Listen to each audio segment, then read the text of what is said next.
humain. Nous avons tous été créés par Dieu. Mais Dieu a voulu qu'une catégorie d'hommes puisse vivre au Mali, qu'une catégorie d'hommes puisse vivre en Côte d'Ivoire, que d'autres hommes puissent vivre en France. Raison pour laquelle les histoires de visa et autres, je ne suis pas pour. Parce que ce n'est pas parce que quelqu'un vit aux États-Unis qu'il est mieux que quelqu'un qui vit au Mali ou quelqu'un qui vit en Côte d'Ivoire, jamais de la vie. C'est Dieu dans sa préscience qui a voulu tout ceci. Partagez-moi la vidéo, s'il vous plaît. Donc, on a une situation assez grave qui se passe au niveau du Mali. Les sanctions qui sont prises contre le Mali, nous sommes tous d'accord que les répercussions, là on nous informe que le Air France a suspendu, je crois, son vol sur le Mali. C'est vrai. On dira, oh, c'est la France qui est derrière tout ceci. On ne va pas se voiler la face. On ne va pas se cacher la face. On ne va pas être des hypocrites. Nous savons que derrière toute action politique de la CEDEAO, il y a la main extérieure du vieux colon, maudit, sorcier, Batra Denis, Mercontin, qui est toujours derrière. Quelqu'un m'a dit, mon général, c'est un dossier sensible, ne parle pas là-dedans, parce qu'il faut penser à l'avenir de tes enfants. Mon frère, nous ne sommes pas une génération de lâches. Nous ne sommes pas une génération de ploucs. Nous ne sommes pas une génération de peureux. Nous sommes une génération de révolutionnaires. Il faudrait que ce soit clair dans vos têtes. Moi, j'aime la France. Je me sens bien quand je suis dans mon appartement en France. Mais ça ne veut pas dire que je déteste le français. Ça ne veut pas dire que je déteste l'homme français. Mais je déteste la politique française, qui est une politique de manque de respect. Qui est une politique de manque de respect. Sur ça, je peux me prononcer de façon claire. La politique française n'a rien à voir avec l'individu français. N'a rien à voir avec le pays français. Mais c'est une politique dirigée par une classe politique dépassée, animée d'un esprit sauvage et voyant l'Africain comme étant un nègre à qui on doit prendre le soin d'imposer. Vous avez un petit voyou appelé M. Zemmour, un petit voyou qui est au niveau de la France, ce petit mercontin, ce petit voyou, ce petit animal qui a une tête qui ressemble à une chauve-souris, qui se permet de pouvoir parler aux Africains et aux immigrés comme étant de la merde. À ce petit voyou, personne n'a eu encore le courage de lui dire deux mots de la même famille. Ce petit voyou au pied de Lucky Luke, ses pieds secs, on dirait un petit Somalien qui n'a pas mangé pendant au moins un mois. Personne n'a été capable de lui dire la vérité. Et je vois des imbéciles d'Africains s'asseoir et dire qu'ils soutiennent cet homme, parce que si cet homme est président, au moins la France va changer sa politique vis-à-vis de l'Afrique. Depuis quand un Judas peut changer son comportement? Un traître restera toujours un traître. Les présidents vont se succéder. Mais la politique française est une politique qui restera toujours ferme. Peu importe le président qui viendra. Mesdames, Mesdemoiselles et Messieurs, lorsque ce petit voyou de Zemmour nous parle des immigrés, il faudrait que ce voyou, à la tête de chauve-souris et au pied de Lucky Luke, quelqu'un puisse lui dire son vrai nom. Le jour où la France dira aux immigrés d'entrer chez eux, il faudrait que la France ait le courage d'ouvrir son trésor et nous remettre nos 60% de richesse et de notre or qui figure dans les caisses. Il faudrait que ce plan, on ait le courage de le dire. Le dire, ce n'est pas insulter la maman de quelqu'un. Sinon, insulter la maman de quelqu'un, c'est ta mère con. Et nous connaissons comment on le dit. C'est Iba bien. Et ça, on sait comment le dire. Donc, il faudrait qu'on ait le courage de se respecter. Voilà. Quand je parle ici, ça ne veut pas dire que dans le dossier malien, je suis un imbécile et que je n'ai pas la réflexion avec ma tête de marmailleur de comprendre les choses. Il y a deux questions qui se posent. Est-ce que les sanctions posées par la CEDEAO sont des bonnes sanctions? Est-ce que ces sanctions vont dans l'intérêt des Maliens? Est-ce que ces sanctions vont permettre au peuple malien d'être heureux? Car j'entends des personnes qui disent ces sanctions permettront au peuple malien de se lever contre des militaires. Bien, prenons le axe. Mais en même temps, il faut avoir la deuxième réflexion. Et c'est une deuxième réflexion intellectuelle parce que beaucoup de personnes sont prises par l'émotion. Oh oui, c'est la France qui nous attaque, c'est bien vrai. Deuxième question. Est-ce que le peuple malien est d'accord que les militaires aient encore 6 ans à la tête du Mali? Voici des questions raisonnables, claires et nettes qu'on doit se poser. faut pas être dans la passion, dans l'émotion. Parce que l'émotion crée ce qu'on appelle des pensées. Et les pensées créent ce qu'on appelle la manipulation. Tous les plus grands voleurs de l'Afrique ont toujours fait croire qu'ils venaient libérer l'Afrique. Partagez la vidéo, je vais parler.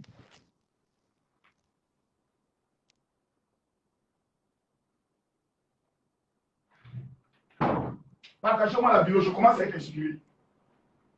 Je veux voir assez de partage. J'ai balayé les commentaires pour ne pas me laisser distraire. Partagez-moi la vidéo, s'il vous plaît. Je vous le demande humblement. Je vous le demande amicalement. Si quelqu'un aime le Mali, partage la vidéo. Et ça, je m'adresse à mes commandants. Je veux voir assez de cœur et assez de partage.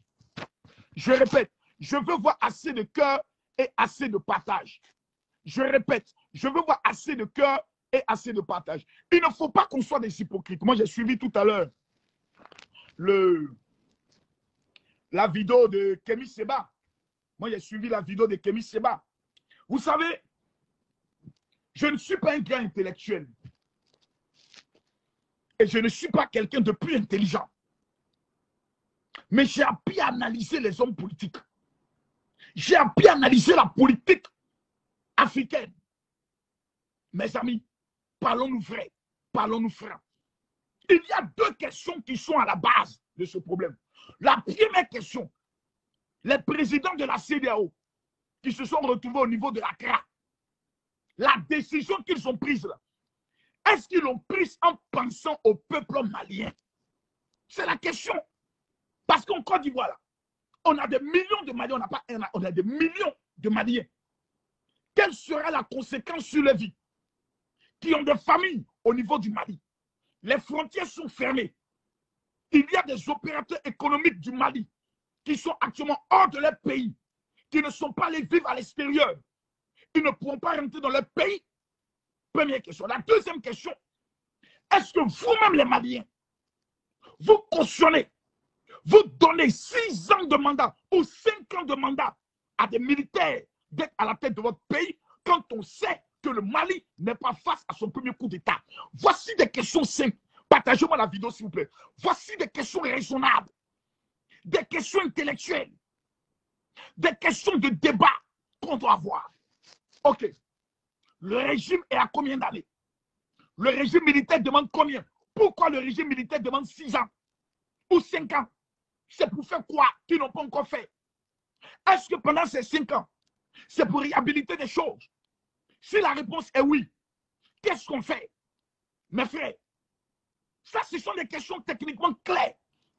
Est-ce parce que le régime militaire est en train de négocier avec l'Iran, est en train de négocier avec la Russie, que toutes ces sanctions viennent s'abattre sur eux? Est-ce qu'il y avait un vieux règlement de compte qu'on prévoyait contre le peuple malien, contre ces autorités maliennes? Il faudrait qu'on ait le débat. Il faudrait qu'on puisse comprendre. Parce que je suis un Malien. Ça, je le dis. Parce que je suis un Africain. Les nationalités qu'on nous a attribuées. Oh, toi, tu es Ivoirien. Oh, toi, tu es Malien. Oh, toi, tu es Guinéen. Oh, toi, tu es Burkinabé. Ont été une stratégie bien pensée par le vieux colon qui n'a pas été capable de nous dédommager de 400 ans d'esclavage. Et ces imbéciles notoires vont se permettre de nous dire à nous que nous les devons une dette coloniale. Le mot dit à chaque 5 heures du matin. Ayons le courage de le dire. Ça là, ça ne peut pas amener quelqu'un en prison. Nous sommes africains. Ce qui concerne le Rwanda concerne la Côte d'Ivoire. Ce qui concerne le Togo concerne la Côte d'Ivoire. Ce qui concerne le Mali concerne la Côte d'Ivoire. Mais la question est posée. Les sanctions qui sont prises contre le peuple malien, est-ce que ça va aider le quotidien du jeune malien qui souffre déjà, qui pleure déjà, mais qui ne pleure pas depuis que le régime militaire est là, qui pleure depuis longtemps? Des voleurs se sont succédés à la tête du Mali. Des voyous se sont succédés à la tête du Mali. Au lieu de penser aux intérêts du Mali, ces personnes pensaient à leurs intérêts. On voyait quel était le niveau de vie et on voyait quel était le niveau de vie des Maliens. Passer ce sujet, la question fondamentale maintenant que tu dois te poser est la suivante. Oui ou non, le peuple malien est d'accord que le régime militaire ait 5 ans? On me dira, ça ne vous intéresse pas, ça concerne les Maliens. Donc prononcez-vous. Prononcez-vous. Parce que ce sujet aussi doit être débattu. Si le peuple malien est d'accord que le régime militaire soit là pour 5 ans, alors qu'ils aillent au référendum. Que le peuple, le régime militaire donne la parole au peuple malien et que le peuple malien se prononce officiellement. À partir de là, ils ont une caution. À partir de là, ils ont une titus. À partir de là, ils ont une âme, qui est la voix du peuple malien. Le peuple malien s'est prononcé et le peuple malien a décidé de nous donner encore un mandat de 5 ans pour réhabiliter, réorganiser, sécuriser le Mali.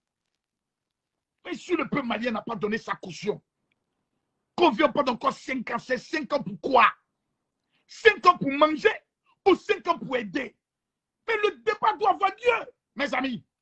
Il ne faut pas avoir la passion. Il ne faut pas être nerveux. Dès qu'on parle du Mali, tout le monde s'énerve. Oh, quittez là-bas, on n'a rien à foutre de vous. Non, calmez-vous. Calm down. Calm down. Les conséquences du Mali peuvent avoir des répercussions sur le Niger, sur la Côte d'Ivoire, sur le Burkina.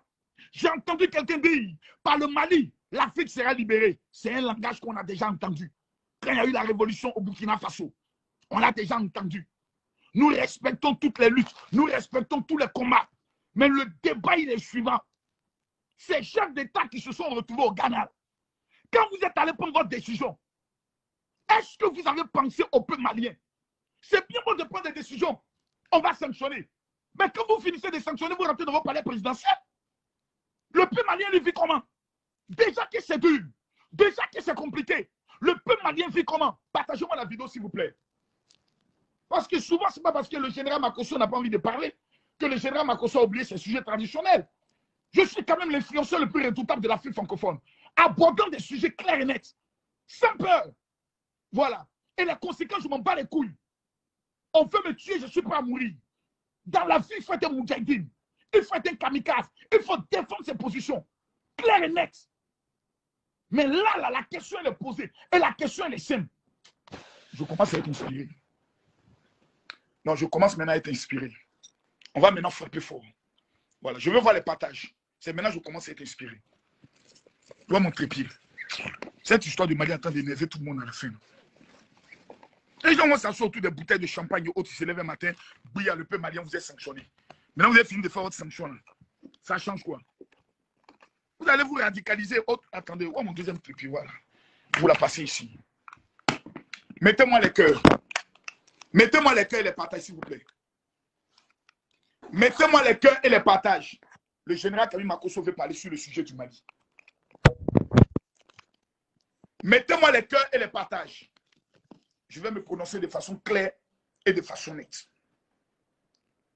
Mettez-moi assez de cœur. Je ne vois pas assez de cœur et je ne vois pas les partages.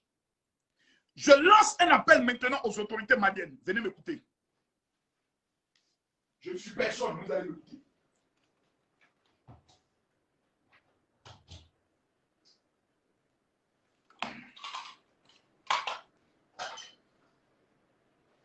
Voilà.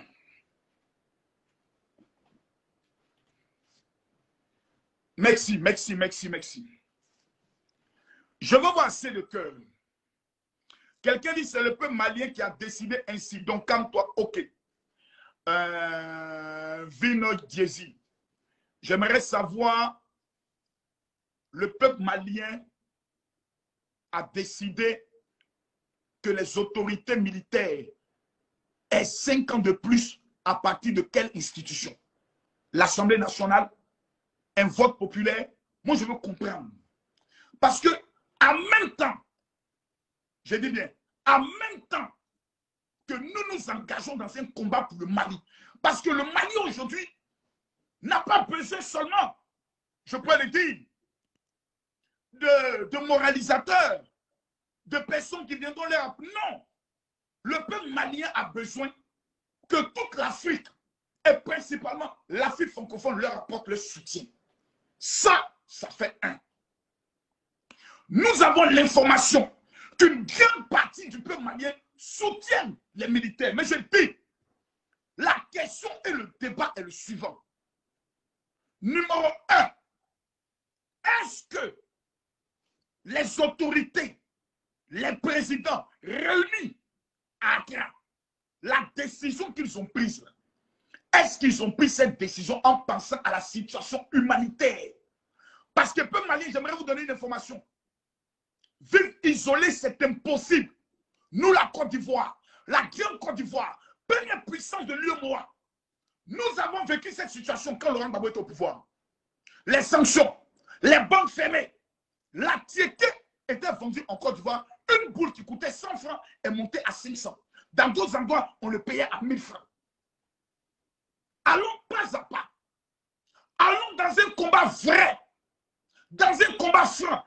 Est-ce que c'est parce que le Mali est en train de revoir sa position, ses accords avec la France, qu'ils sont en train de subir cela? Si la réponse est oui, alors que doit faire le peuple africain? Alors que doit faire le Burkinabé? Alors que doivent faire les Maliens, les Centrafricains, les Béninois, les Togolais, les Ivoiriens? Moi, je ne vais pas vous le cacher. Je soutiens Alassane Dramane Ouattara en Côte d'Ivoire. Celui qui est d'accord, c'est son problème. Celui qui n'est pas d'accord, c'est son maudit. Parce que pour moi, de tous les chefs d'État qui se sont succédés à la tête de mon pays, c'est le meilleur en matière de développement. C'est le meilleur en matière de structure. C'est le meilleur en matière de rigueur. C'est le meilleur en matière de discipline. Mais à partir du moment où on parle d'un problème de la CEDEAO, ce n'est plus un problème de politique. C'est un problème d'être africain.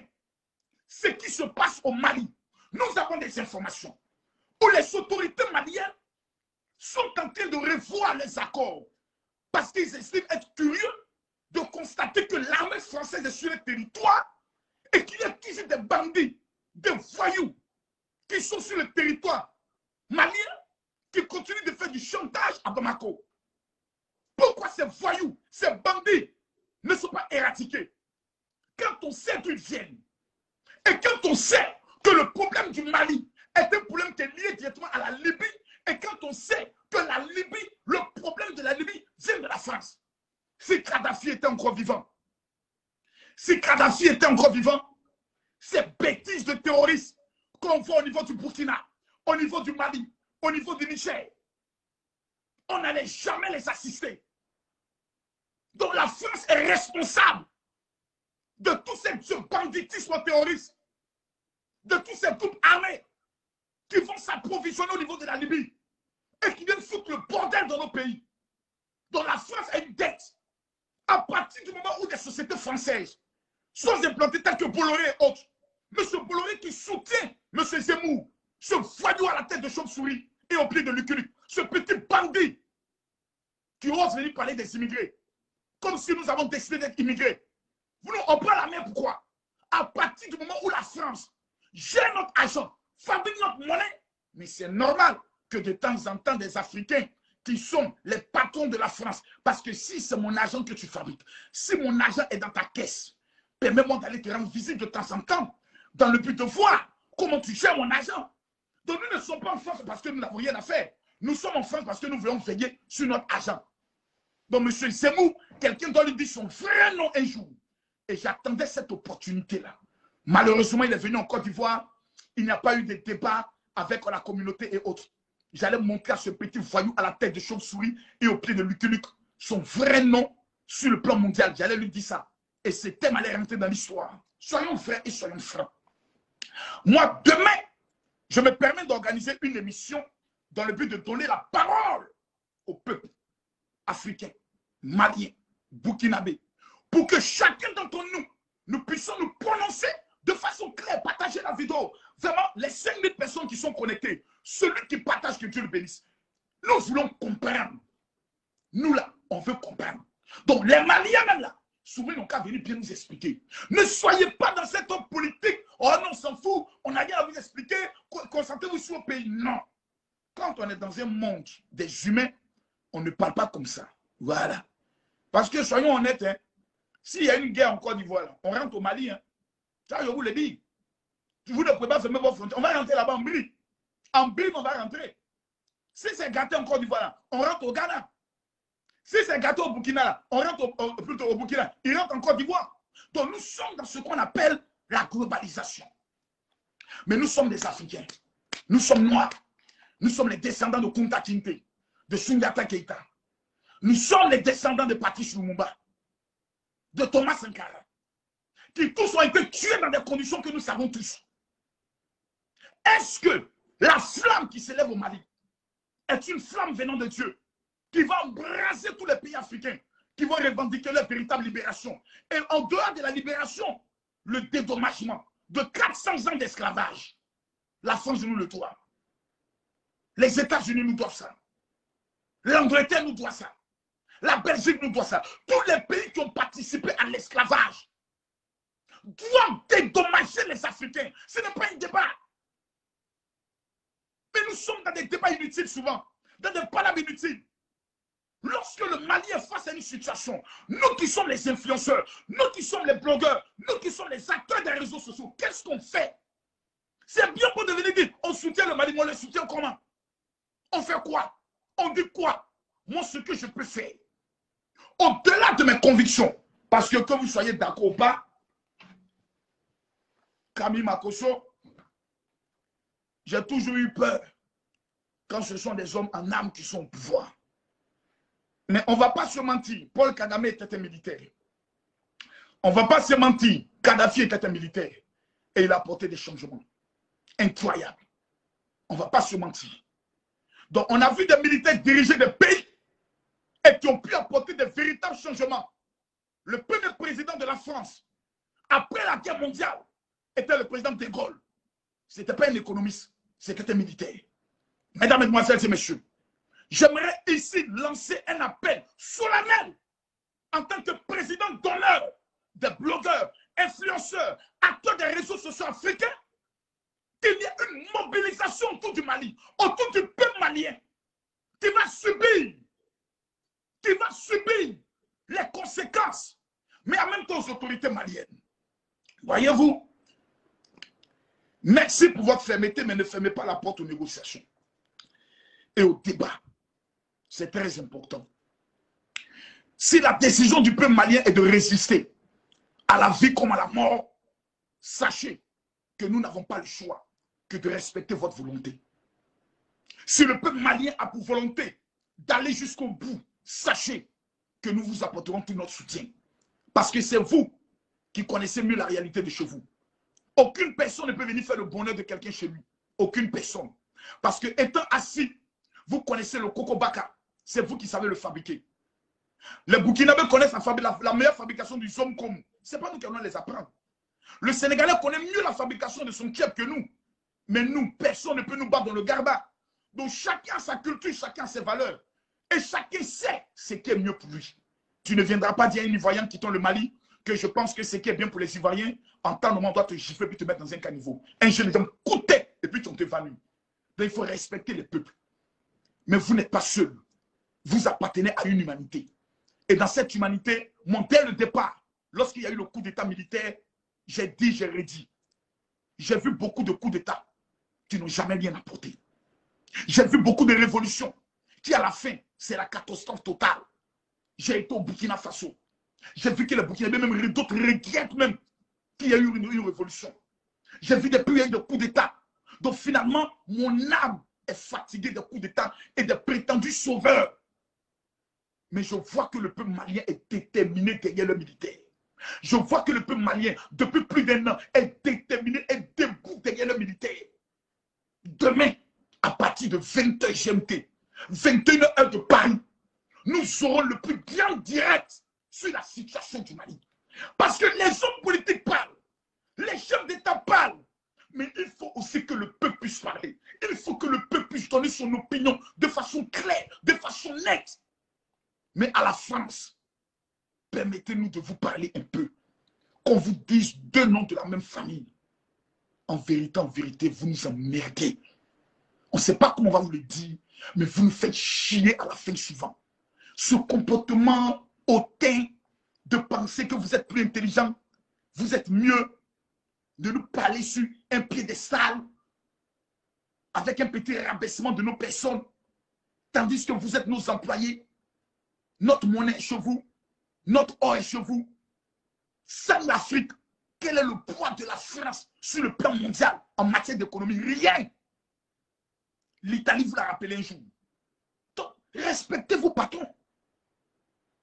Respectez vos patrons. Voilà. Il faut que ça vous le dise un jour. Respectez vos patrons. Et nous sommes vos patrons. Le même problème a lieu en Centrafrique. Le jour où les Centrafricains ont dit que nous allons travailler un peu avec la Russie, des problèmes ont commencé au niveau de la Centrafrique. Faisons attention. Faisons beaucoup attention. Faisons beaucoup attention. À chaque pays son destin. À chaque pays son combat. À chaque pays sa lutte. Le Mali, quand on pense à toi, comme on appelle ça, à Sundiata Keita, l'homme le plus riche de tous les temps, l'histoire nous révèle que c'était un Malien. Quand on parle des richesses de Tombouctou, aujourd'hui, comment se fait-il que le jeune Malien ne profite pas des richesses de son pays? L'argent là va où? L'or là va où? Les pierres précieuses là vont où? La richesse du Mali va où? Voici les questions que le jeune Malien se pose. Donc, si on a un régime militaire qui vient qui nous dit, nous allons vous donner vos richesses, vous voulez qu'il fasse quoi? Vous voulez qu'il fasse quoi? Si alors, le peuple n'est pas d'accord que les militaires fassent encore 5 ans, mais on n'a même pas besoin de jeûner, prier. On n'a même pas besoin de dire Alléluia, Amen. On n'a même pas besoin de dire Takbir. Le peuple malien, ce n'est pas les militaires qui ont levé l'homme au pouvoir. Le combat qui a mené les militaires au pouvoir, c'est le combat du peuple malien. Donc les militaires doivent toujours le savoir, qu'ils doivent le pouvoir à une lutte qui vient de la rue, où on a vu des imams se battre matin, midi, soir, tous les vendredis, pour qu'un régime puisse tomber. Il faut qu'on doit du respect à ce peuple. C'est pour ça, dans mon langage, j'essaye d'éviter de faire la morale à ce peuple. Parce que je ne suis pas, je suis pas habilité à le faire. On peut le dire que tu n'es personne pour donner des conseils. Je ne suis rien. Mais dans le rien, j'ai la chance d'être au moins écouté quelque part. J'ai la chance d'être au moins écouté par des hommes politiques. Vous savez, nous sommes une génération, écoutez-moi très bien. Nous sommes la génération de 1979-1980. Notre génération ne doit pas trahir nos ancêtres. Nos ancêtres ont été tués. Nos ancêtres ont été pris comme des moutons, des poulets. Ils ont été entassés sur des bateaux. Et quand on venait en Afrique, à ce temps-là, l'Occidental, le blanc, faisait les choix. Harceler les trop maigres, enlevez-le. Prenez le costaud qui est là. Oui, prenez celle-là, elle a un gros cul. On va aller l'exposer en Belgique pour qu'on voie ses fesses. Prenez celui-là, lui les grands. Donc tous nos bras valides, on nous les a arrachés. Quand on voit aujourd'hui Tyson, meilleur boxeur de pratiquement tous les temps, après Mohamed Ali, que voulez-vous qu'on dise? Il est le descendant de l'un de nos héros africains. Quand on parle aujourd'hui de comme Usain Bolt, meilleur sprinter de tous les temps, il est le descendant de l'un de nos ancêtres. Quand on parle de Michael Jackson, meilleur chanteur de tous les temps, il est le descendant de l'un de nos ancêtres. Et tous ces esprits, ces ancêtres nous regardent aujourd'hui. Et aujourd'hui sont tournés vers le Mali. Que ferons-nous, hommes frères? Que doit faire l'Afrique? Que doivent dire les chefs d'État? Que doit dire le peuple malien? Comment doivent se comporter les autorités maliennes? C'est demain, à partir de 20 h, le grand débat sur la situation du Mali. Vous savez, en 2022, j'ai décidé de faire une chose. Les petits débats de chiffonner, tel a dit, tel parle mal de toi, sont des débats que je laisse aux pauvres. Je suis un combattant, une voix des sans-voix. Je suis un guerrier dans l'âme. Je vais mener les vrais combats sur lesquels on m'attend. Je vais apporter la voix, prendre mon énergie, non pas pour des clashs inutiles, pas pour des buzz à deux balles, mais sur des sujets vrais sur lesquels on nous attend. Mesdames, Mesdemoiselles et Messieurs, j'aimerais dire au peuple malien, Yako. Ici en Côte d'Ivoire, on dit Yako. Quand quelqu'un perd quelqu'un, on lui dit Yako. Quand quelqu'un est malade, on lui dit Yako. Yako, ça veut dire consolation. Que Dieu vous soutienne. Que le Dieu que vous priez, pour lequel vous mettez votre front à terre, qu'il vous soutienne. Vous me connaissez déjà, je suis Camille Makosso, traitant du dossier Sidiki Diabaté, dans le dossier Mama Pouta. Et vous savez qui je suis. Je ne recule jamais. Je ne baisse jamais les bras. Et je dois apporter mon soutien, non pas à un régime, mais au peuple malien. La volonté du peuple malien est aussi ma volonté. Sur ce, j'aimerais prendre le soin d'informer d'abord l'heure. Demain, l'heure, c'est à partir de 20h GMT, 21h heure de Paris. Je rappelle l'heure, c'est 20h GMT, 21h heure de Paris. Je suis Camille Makosso. Je suis influenceur, je suis écrivain, je suis coach et je suis pasteur. Je ne peux pas renier mon identité. Raison pour laquelle j'aimerais m'adresser à tous ceux qui me suivent pour la première fois. Si vous ne m'avez jamais écrit sur mon WhatsApp pour demander une prière, que tu sois musulman, chrétien ou pas, Dieu n'est pas musulman, Dieu n'est pas chrétien. Dieu, il est Dieu. Quand il fait pleuvoir sur les musulmans, il fait pleuvoir sur les chrétiens. Je respecte chacun dans sa volonté religieuse, mais je suis convaincu qu'une prière gratuite que j'envoie à quelqu'un peut lui apporter beaucoup de bien. Mon numéro de téléphone WhatsApp pour les prières